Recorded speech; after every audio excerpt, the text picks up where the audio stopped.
भारत के नागरिकों के लिए भारत के संविधान में कानून तय है। इन्हीं कानून के आधार पर लोगों को न्याय और सुविधाएं मिलती है। इस दुनिया के सबसे लंबे संविधान को भारत के लिए तैयार करने वालों ने पिछड़ों का बहुत ख्याल रखा।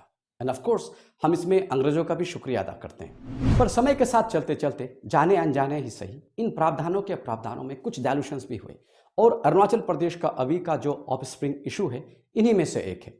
तो आज हम इस ऑफस्प्रिंग इशू पर चर्चा करेंगे और कोशिश करेंगे कि ये जाने कहीं कोई इसका समाधान तो यहाँ नहीं छुपा है। वीडियो को पूरा जरूर देखिएगा।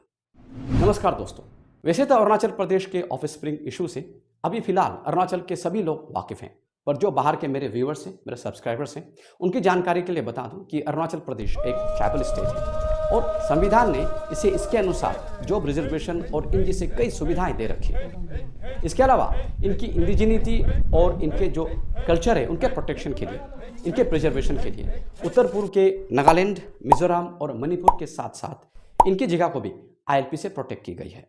अब अरुणाचल प्रदेश वालों का मुद्दा यह है कि उनकी आबादी में नॉन इंडिजिनियस पॉपुलेशन की आबादी बढ़ रही है, जिसके कारण उनकी जॉब रिजर्वेशन जैसी कॉन्स्टिट्यूशनल प्रोविजंस पर, कॉन्स्टिट्यूशनल राइट्स पर डायल्यूशंस हो रहे हैं।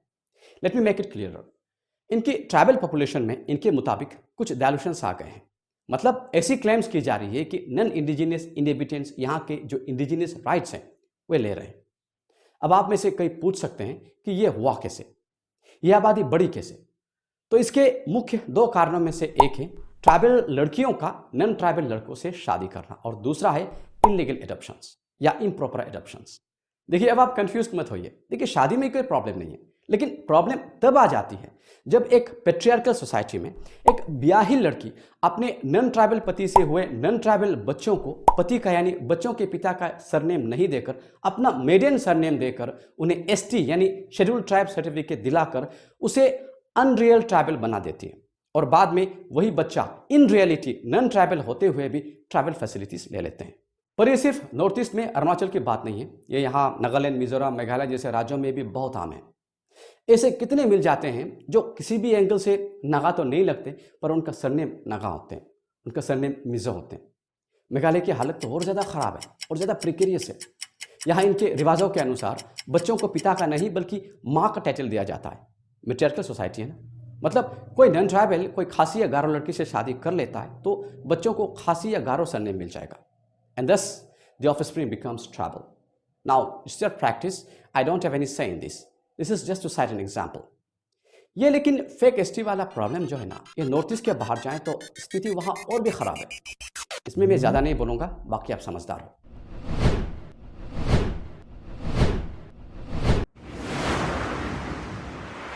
दरअसल ये जो हम डिस्कस कर रहे हैं ना, ये सालों पहले होते आ रहे फॉल्टी सिस्टम का नतीजा है। पहले अवेयरनेस कम थी तो लोगों ने इस इशू के फ्यूचर इंप्लीकेशंस को नज़रअंदाज किया। उनको पता नहीं था कि बाद में क्या होने वाला है। लेकिन जब समय के साथ साथ जब इसके इम्पैक्ट दिखने लगे, अब लोग गंभीर हो गए। दरअसल कुछ क्लेम्स के मुताबिक कई ऐसे लोग हैं इन थाउजेंड्स इन अरुणाचल प्रदेश जो नॉन ट्राइबल पिता की औलाद होकर भी ट्राइबल राइट्स एंजॉय कर रहे हैं और कुछ तो बड़ी बड़ी ऊंची ऊंची पोस्ट पर भी हैं। अगर ऐसे क्लेम्स सच में प्रूव किए जा सकते हैं तो ये सच में संविधान के नियमों का उल्लंघन होगा। एक ट्राइबल इंडिविजुअल होने के लिए सबसे पहली क्राइटेरियन ही है कि वह इंडिविजुअल बाय बर्थ इंडिजिनियस हो, बाय बर्थ ट्राइबल हो। Means marrying a tribal man won't convert a non tribal lady to tribal. Actually हम जब किसी बच्चे को एडॉप्ट करते हैं उसकी एक पूरी प्रॉपर प्रोसीजर होती है, पर लोगों के इग्नोरेंस के कारण खासकर के अरुणाचल प्रदेश में इस प्रोसीजर को कई बार पास्ट में और कुछ आज भी ओवरलुक किया जाता रहा है।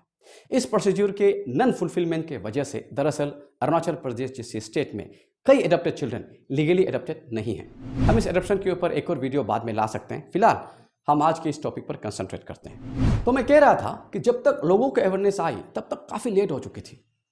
पर एक बात समझिए, उस वक्त के टाइटल, इस मैटरनल टाइटल को जो एडॉप्ट कर रहे थे, एडॉप्ट करने वाले लोगों को भी फैसिलिटी से ज़्यादा इस टाइटल की फेम की ज़रूरत थी।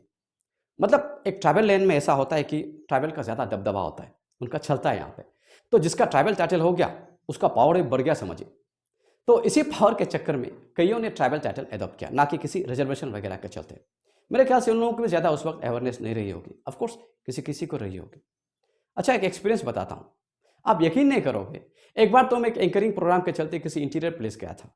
वहाँ मैं एक दुकान के आगे बैठा हुआ था और तभी मेरे सामने एक डार्क कम्प्लेक्शन का फुल दाढ़ी मूंछों वाला, जो किसी भी एंगल से कहीं से भी ट्रैवल नहीं दिख रहा था, उसके मुंह से ऐसी ट्रैवल बोली निकली कि मेरी आंखें खुली की खुली रह गई।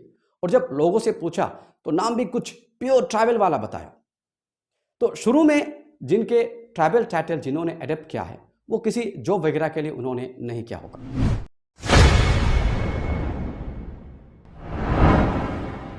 अब जब एजुकेशन बढ़ा, जॉब रिजर्वेशन जैसी बातें होने लगी, तो लोगों ने इस चीज़ को गंभीरता से लेना शुरू किया। जब उन्होंने आसपास नज़र दौड़ाई तो उन्हें चीज़ें दिखने लगी और ज़रूरत की भूख भयानक होती है। जब अपने हक अनडिजर्विंग लोगों के पास जाते देखा तो वे सीरियस हो गए। पहले तो स्टूडेंट्स यूनियन ने इसके खिलाफ आवाज़ उठाई, फिर बाद में कुछ सीबीओस भी आगे आने लगे और फिर इंडिजिनियस फेथ वाले भी इसमें जुड़ गए।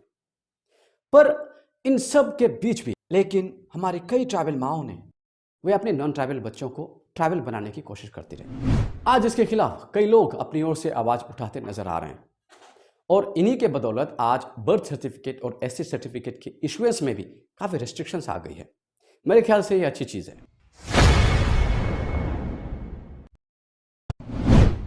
दोस्तों, जैसे कि मैंने पहले कहा, इस इशू के बीच कई सालों पहले बोए जा चुके हैं। अब इसके जड़ बहुत मजबूत हैं। जिन लोगों ने उस समय से 20-30 साल पहले जिन्होंने एसटी स्टेटस ले लिया था और उसके बदौलत अगर वो कोई गवर्नमेंट जॉब कर रहे हों और उनका जीवन अगर इसी से चल रहा है, वे खास करके एक तरफ से इस पूरे मसले के, इस पूरे मामले के विक्टिम साबित हो सकते हैं और यही लोग टूथ एंड नेल फाइट भी करेंगे। और करे भी क्यों ना, आखिर ये उनकी जिंदगी का सवाल है, उनके पूरे परिवार का सवाल है, उनके बच्चों के फ्यूचर का सवाल है। एंड आई एम श्योर अभी कुछ समय बाद अफेक्टेड लोग भी एक यूनियन या एसोसिएशन फॉर्म करेंगे और मैटर कोर्ट में चला जाएगा और हो सकता है सालों साल मैटर वही कोर्ट में पेंडिंग रहे। फिर चकमा आजम इशू जैसे ही ये इशू भी किसी स्टूडेंट्स यूनियन के लिए मुद्दा बन जाएगा। अब सरकार भी इसी बात से कतराती है। देखिए, कोई भी सरकार चाहेगी कम से कम ज़्यादातर मसले एमिकल भी सॉल्व हो जाए, कुछ कुछ तो पॉलिटिकली प्रोवोक भी होते हैं, ताकि वो अपना एनर्जी बाकी चीज़ों में इन्वेस्ट कर सकें। अगर मैं चीफ मिनिस्टर होता तो मैं भी यही करता। कौन चाहेगा कि हर बार किसी पुराने मसले को लेकर बंद धरना वगैरह होता रहे। तो इस पूरे मसले को भी सरकार सपोर्ट करती है और करना भी होगा, पर इसमें एक ऐसा तार भी है जिसे वो कभी छूना नहीं चाहेगी और वो है उन लोगों के ट्राइबल स्टेटस वापस ले लेना जो एलिजिडली नॉन ट्राइबल्स हैं और अभी एसटी कोटा में सरकारी जॉब कर रहे हैं। यह कदम ऑफ कोर्स किसी भी सरकार के लिए परेशानी का कारण बन सकता है।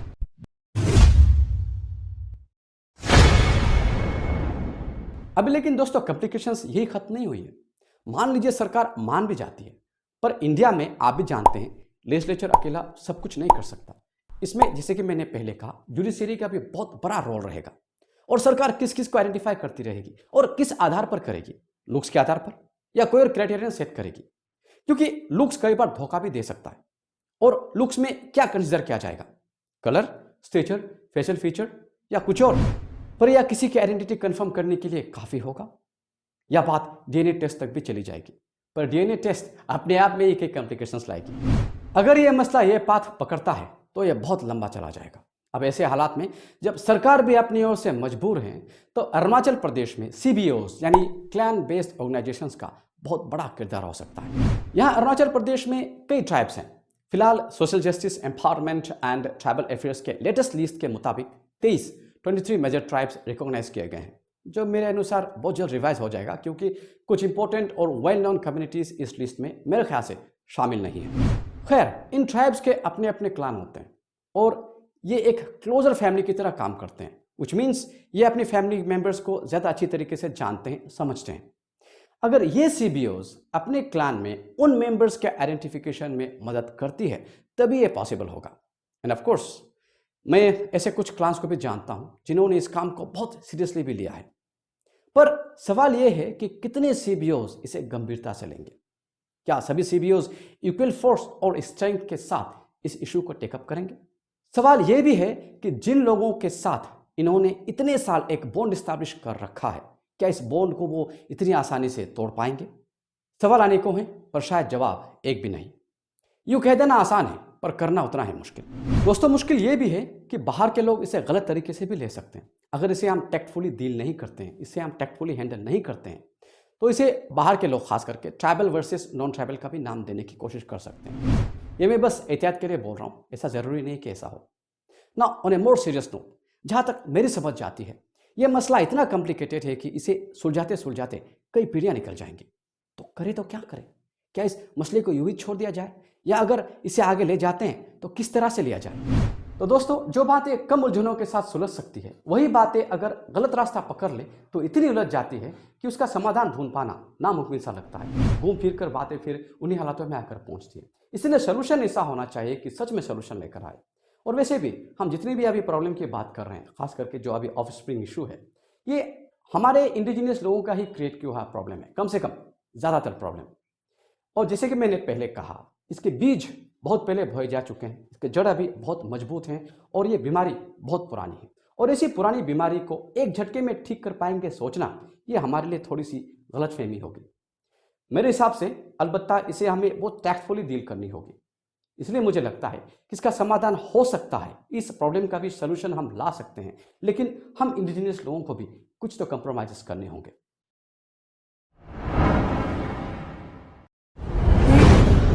तो सबसे पहले हमें इस मसले की गंभीरता को समझनी है, और इसे देखते हुए इस मसले को फेज वाइज इरेडिकेट करनी होगी। तो हमें फर्स्ट फेज में अभी तक के जिन्होंने एसटी सर्टिफिकेट नहीं लिया हो, उन्हें रोकना होगा। और इसके लिए हमारे जितनी भी अरुणाचली बहनें हैं जिन्होंने नन अरुणाचली से शादी की है, उन्हें एक वॉलंटरी रोल प्ले करनी होगी।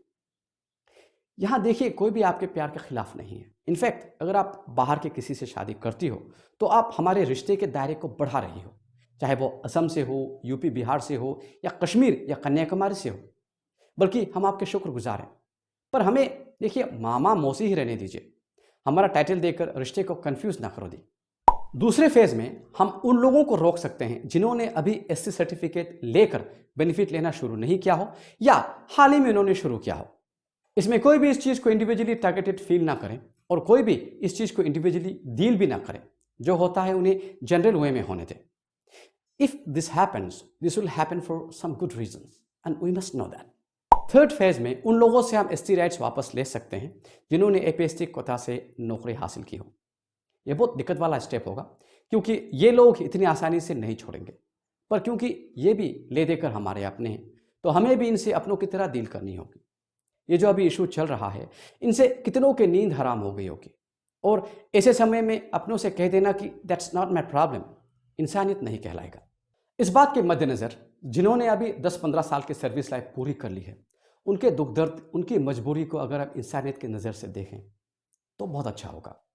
अभी वो करे भी तो क्या करे? किसी ने गाड़ी की लोन ली होगी, किसी ने हाउसिंग लोन ली होगी, किसी ने बच्चे के लिए एजुकेशन लोन ली होगी।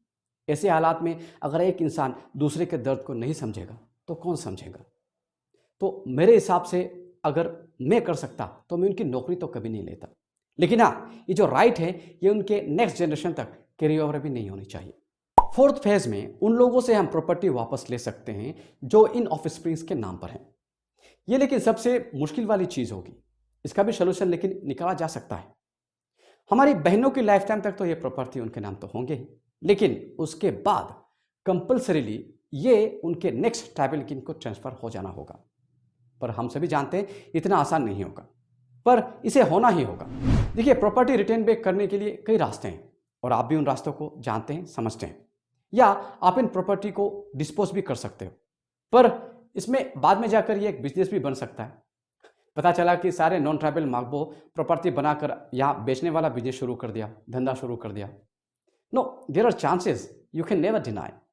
फिर भी उनसे प्रॉपर्टी वापस लेने का सबसे लीगल तरीका यही होगा। ना dear ladies of Arunachal Pradesh, कोई भी भाई चाहेगा कि उसकी बहन हमेशा खुश रहे, पर हर चीज़ के लिए एक नियम तय है। इसमें आपको भी समझनी होगी, वरना कल को आपका मायका ही अपना वजूद खो देगा तो आपकी भी क्या पहचान रह जाएगी। I hope you understand that. Now at the end, आखिर में मैं यही कहना चाहूँगा, हम इंडिजिनियस लोग भी अपनी इंडिजिनिटी को बचाने के लिए अगर फाइट कर रहे हैं तो सिर्फ नौकरी और जायदाद के लिए हमें नहीं करनी चाहिए। अगर हमें अपनी इंडिजिनिटी को बचानी है तो हमें समझना होगा कि आज ये कई तरफ से हमले में है। हम अपनी संस्कृति खो रहे हैं, अपनी पहचान खो रहे हैं, अपनी बोली खो रहे हैं, अपना धर्म खो रहे हैं। इन सब का भी हमें ख्याल रखना होगा, सिर्फ नौकरी और किसी भी बेनिफिट के लिए नहीं। मैं बहुत जल्द इस वीडियो का दूसरा पार्ट भी लेकर आऊँगा, और अरुणाचल प्रदेश में कैसे लोग अपनी पहचान, अपनी संस्कृति खो रहे हैं, यहाँ की संस्कृति किस तरह से ख़त्म हो रही है, उस पर चर्चा करूँगा। फिलहाल इस वीडियो को अगर आपने पसंद किया हो तो लाइक कर दीजिएगा। इसके बाद दोस्तों के साथ शेयर भी ज़रूर कर दीजिएगा। अगर चैनल में नए हैं तो सब्सक्राइब तो ज़रूर कर दीजिएगा। जय हिंद।